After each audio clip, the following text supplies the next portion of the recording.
Alright, first of all, we need to extract the metadata of the method, and we need to populate this metadata into a class. So what we can do is we create a class in model. We say it's called RPC method descriptor. RPC method. Okay, it looks good. All right, so let's go. So what do we need inside this class? What do we need? First thing is we need to have the method ID, and the method ID we can generate using a kind of logic. Class name. So this method class, okay, so which class does the method belong to? So we need to identify the class name and number of params. How many params?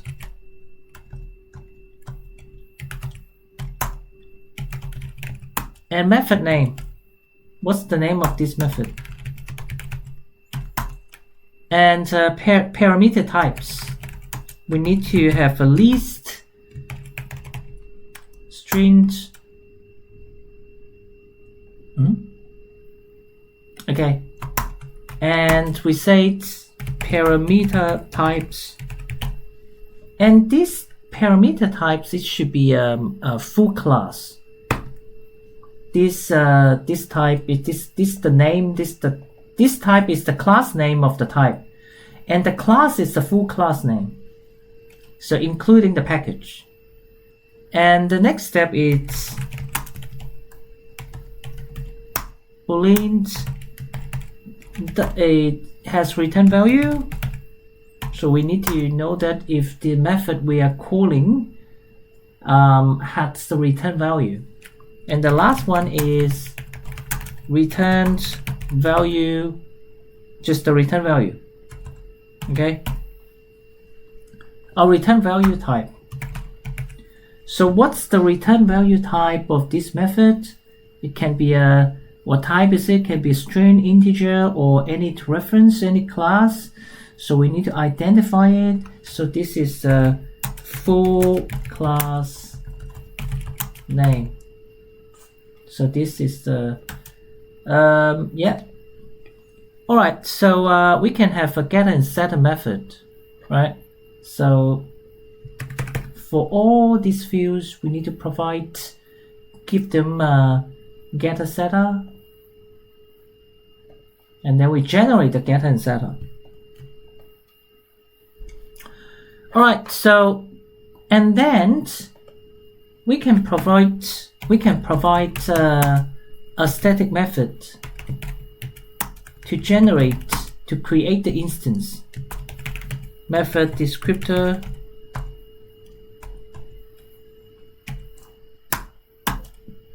build, and then the parameters is the reflection method.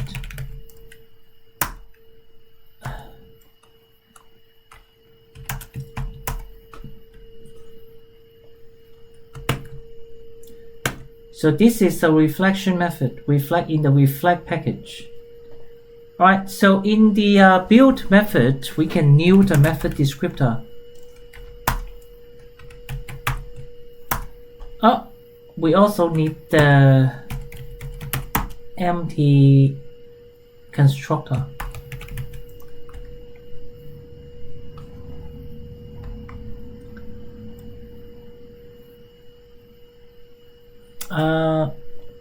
Do we have wait, I imported the wrong one. Is this RPC one? Oh my god. And then here it's called RPC method descriptor. It's not method, is descriptor. So we need to create. Oh, we don't need to create this one. Alright, so it's good. Then we return it. Return method descriptor. We say empty. We make it easy because we need to populate the values into its fields. So the first thing we need to populate is the from this method we need to get the method's parameter types. We need to get them out. Param types, and then we need to set md.set class name method.get class.get name, and then set number of params, or we better use method.get param counts, and then set method name. Alright, the next step is we need to generate a unique ID for this method. So the best way we can generate a unique ID is first we need to the ID format. It's this. We can use the method name plus dot plus param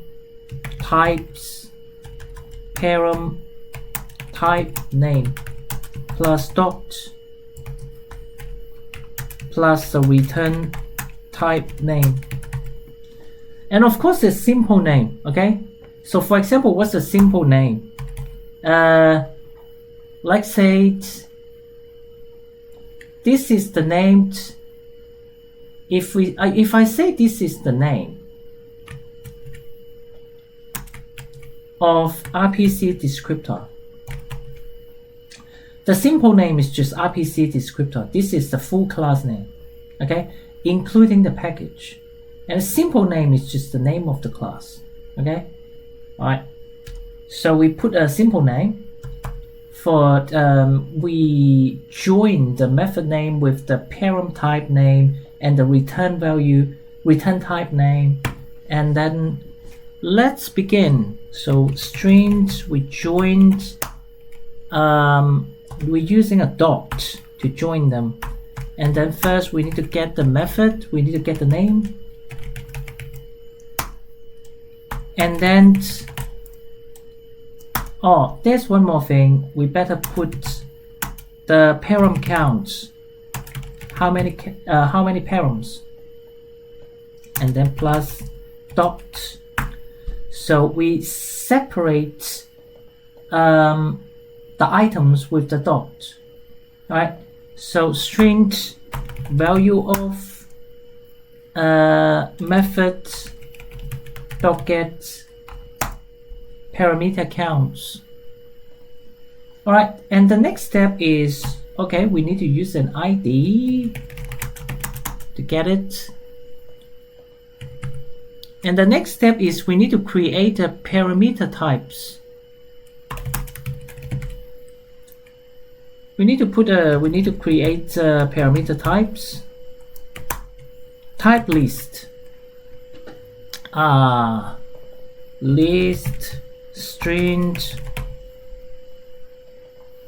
parameter type list, and inside this list we need to first, because we have this param types already, but there's a class, we need to get the name. All right, so we get the name. So parameter type list add, we get the name, or we get a simple name. Get simple name. So that's the parameter type simple name. And also we need to put it into the ID as well. Join dot ID, and this param type gets simple name. So right now, after this loop finish, the ID would be like that. The ID is just like having a format like this: method name dot param counts dot, and then param type. simple name. Okay, so and the number of the parent types here, okay, so the number of the parent types you have and the number of the simple name will be added to the ID. Okay, so the last one is we need to think about the return value. We need to have an empty and set has return value. You can set it false, all right? And then we can check if the method gets return type if it's equals to void dot class. That means there's no return type, no return value. But if it's not equal, then there is a return value, so we set it to true.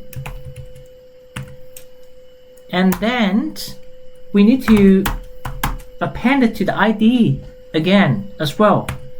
So we can append the return type simple name to the ID, which then separated by a dot, and now the ID I think should be okay, right?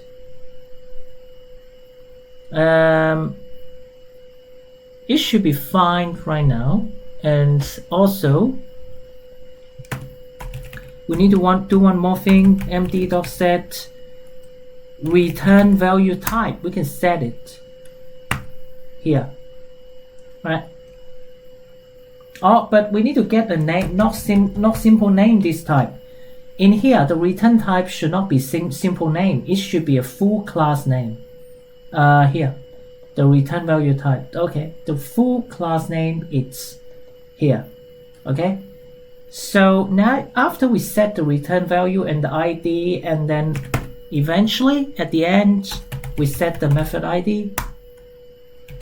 So we append the information of the method into the ID, and now the ID is definitely unique right now. And then last thing,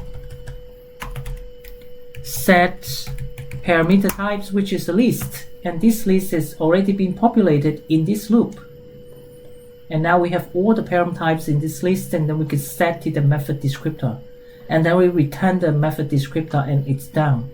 So what we are going to do, we go back to the RPC client. Where is it? Here. All right, so what we can do is that we use RPC method descriptor. We use the static method to build it, and we give it the map, the declare method. And now we have the method descriptor, MD. Now this method descriptor contains all the metadata of the method, right? Of the RPC method. Now the next step is we need to put it into a map. So we need to have two maps. We need to create two maps. Like we say, the first map is the key is a string. The value is another map, string, RPC method descriptor. Why? I'll explain. Methods hash map. So we need a new hash map.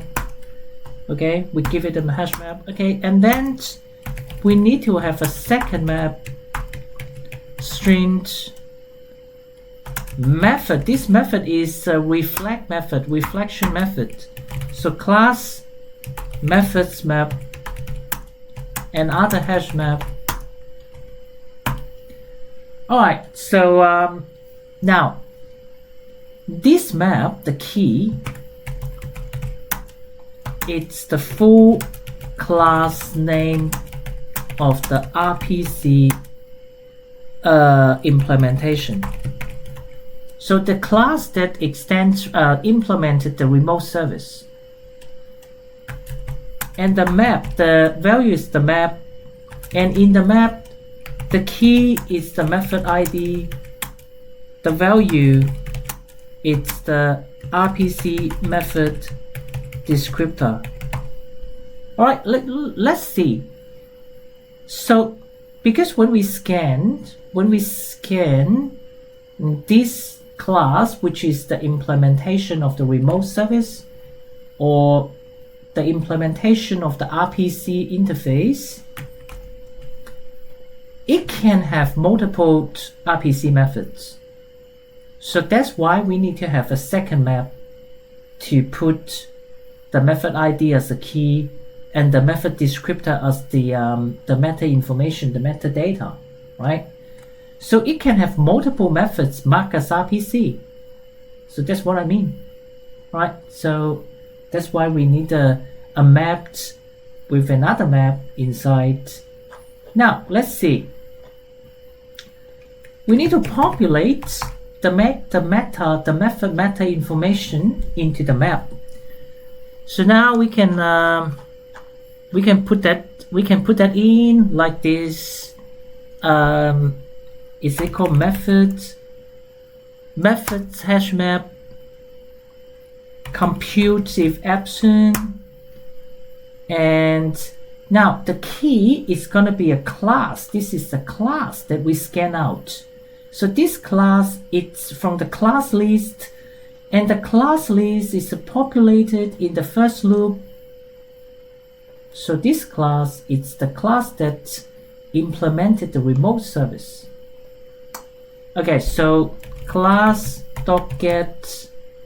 name, that's a full class.